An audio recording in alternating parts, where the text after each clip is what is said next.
World war में एक तरफ थी एक्सेस पावर्स और दूसरी तरफ एलाइड फोर्सेस। एक्सेस पावर्स में सबने सरेंडर कर दिया था, सिर्फ एक कंट्री थी जो मानने को राजी नहीं थी, वो थी जापान। एलाइड फोर्सेस ने बोला भी कि मान जाओ नहीं तो भूसी पड़ देंगे, बट जापान कहाँ मानने को राजी था। उसने बोला ऐसे कैसे भूसी पड़ते हुए, तो उसने यूएस के पर्ल हार्बर पर जाके अटैक कर दिया। तो यूएस ने भी हिस्ट्री का एक इकलौता न्यूक्लियर अटैक लॉन्च कर दिया।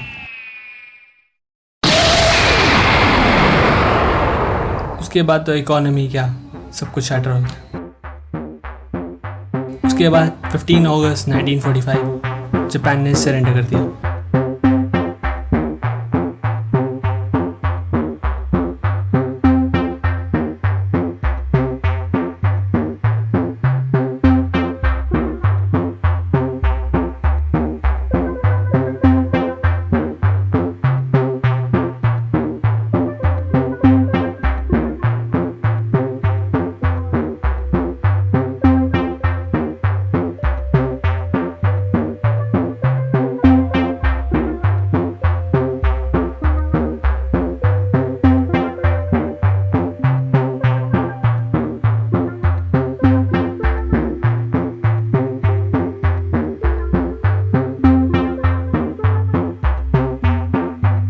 बट हमारा डिस्कशन ये है कि जापान इतना अमीर और डेवलप कैसे हुआ। इकोनॉमी शटर हो चुकी थी, इंफ्रास्ट्रक्चर बचा नहीं था और लोगों के अंदर मोटिवेशन तो ख़त्म हो चुका था। कहा जाता है कि 3 रीजंस थे जिसकी वजह से जापान इतना तरक्की कर पाया। पहला, सेविंग्स कल्चर, जो कि हमारे पास भी है, इससे उन्होंने इन्फ्लेशन को बीट किया। दूसरा, ये सबसे ज़्यादा क्रिटिकल था कि एजुकेशन सिस्टम को ही रिफॉर्म कर दो। इससे उन्होंने स्कूल्स, कॉलेजेस, रिसर्च सेंटर्स, वहाँ पे प्राइमरी एजुकेशन को कंपलसरी बना दिया।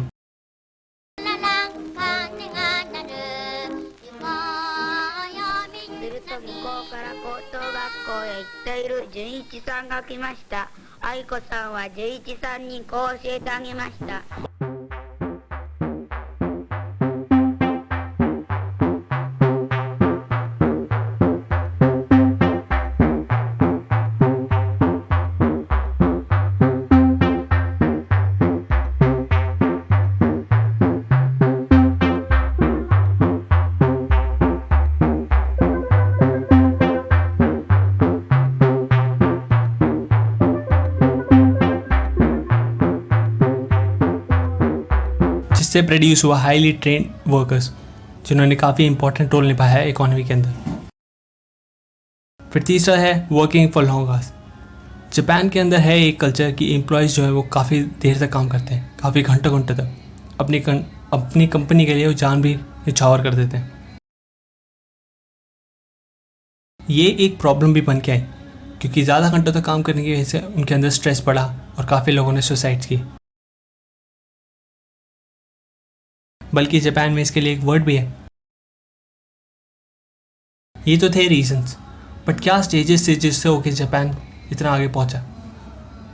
सबसे पहला कि यूएस एक ऑक्यूपाइड पावर थी जापान के अंदर, तो उसने 2 बड़े काम किए। पहला डिमिलिटराइज और दूसरा डेमोक्रेटाइज।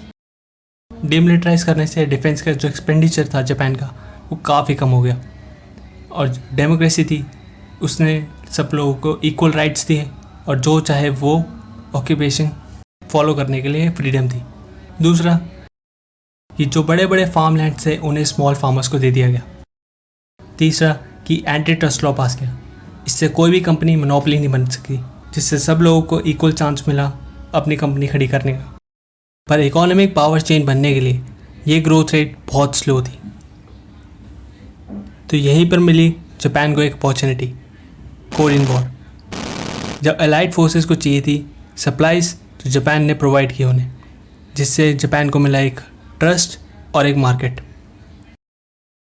यहीं से एक टेक ऑफ मिला इकोनॉमी। कहा जाता है कि जो 50s, 60s और 70s के डिकेड्स थे वो जापान के गोल्डन ईयर्स में से थे, क्योंकि इस time the liberal political party power में थी।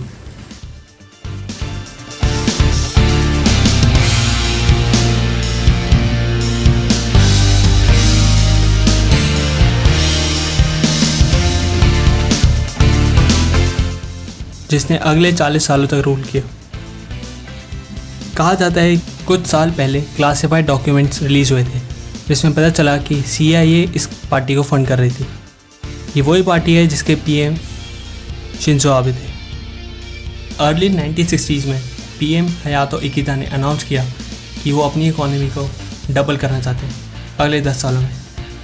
अब ये अचीव करने के लिए उन्हें चाहिए थी 7.3% की एनुअल एवरेज ग्रोथ रेट, जो कि इम्पॉसिबल थी। और ऐसा ही इंटरनेशनल इकोनॉमिक एनालिस्ट ने बोला ये तो ना हो पाएगा।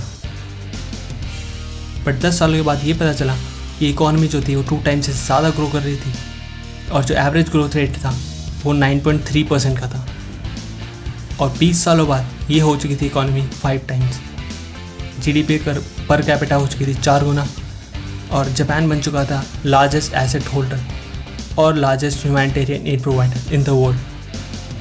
कुछ टाइम के लिए टोक्यो स्टॉक एक्सचेंज ने न्यूयॉर्क स्टॉक एक्सचेंज को सरपास कर दिया था।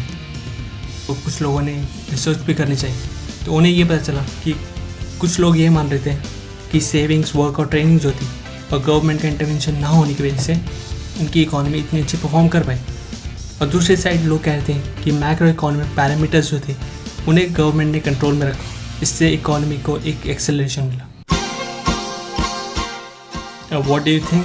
Just let me know.